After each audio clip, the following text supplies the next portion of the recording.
Greetings, Ranger fans. I'm Bryan Montgomery, joined today by Chris Hill of the Jesuit basketball team. 2 more games on the district slate this upcoming week against Richardson and Skyline. Coach, you're going into this week winners after a 2-game sweep last week. Let's start it off with that Tuesday game here at home against W.T. White. A crowd, really nice crowd coming in to support the Rangers. Some great pregame ceremonies to really get the crowd going, and the team really responded in kind, came out white hot out of the gate.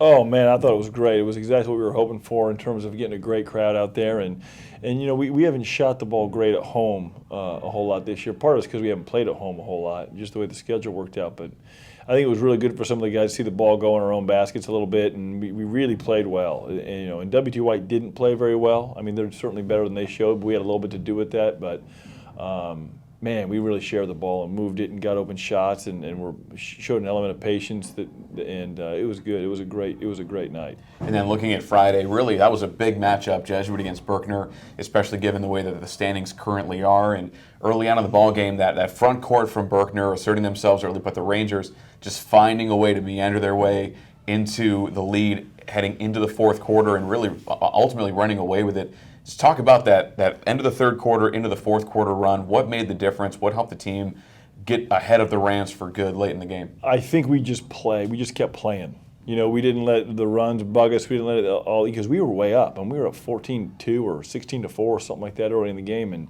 you know they kind of clawed their way back. But like for instance, you know, there's 5 seconds left, whatever. Max has got a fast breakaway, and he's going in. There's a lot of guys jogging just because they think the time's going to go out. And Reed stays with the play and tips it in at the buzzer, and that's 2 huge points. And then we got the ball, and Max hits a 3 the first possession of the fourth quarter. So that's a 5-point right like that to go, you know, down 3 to up 2, just like that. So we just kind of ignored excuses to take a play off, and we just went to work. And it was fun. It was a really fun game. You know, with 3.5 minutes left, I looked up and we were up 10. I kind of had to kick myself, like, how did that happen? You know, it just kind of happened so fast. But I think our mentality, just go play, really helped us. And then now your reward for winning those 2 games last week, your matchups against the 2 district leaders this week. It starts off with another big road matchup against Richardson. This could be really one of those games that helps define the team for the remainder of the season. Heading into this matchup against the Eagles, what are you looking forward to? What are the aspects of the game that you want to see the Rangers accomplish? We need to handle their pressure. You know, we got to stay together. I mean, we're a little banged up, and we got some sickness dealing with. So I think it's really important that we don't focus on what we don't have and focus on what we do have and what we do need to do, because I think we have everything we need to go be successful this week, regardless of who's available to us. But I think we got to take care of the ball. We got to rebound, and you know, both teams this week have really, really good guards that we need to make sure we keep an eye on.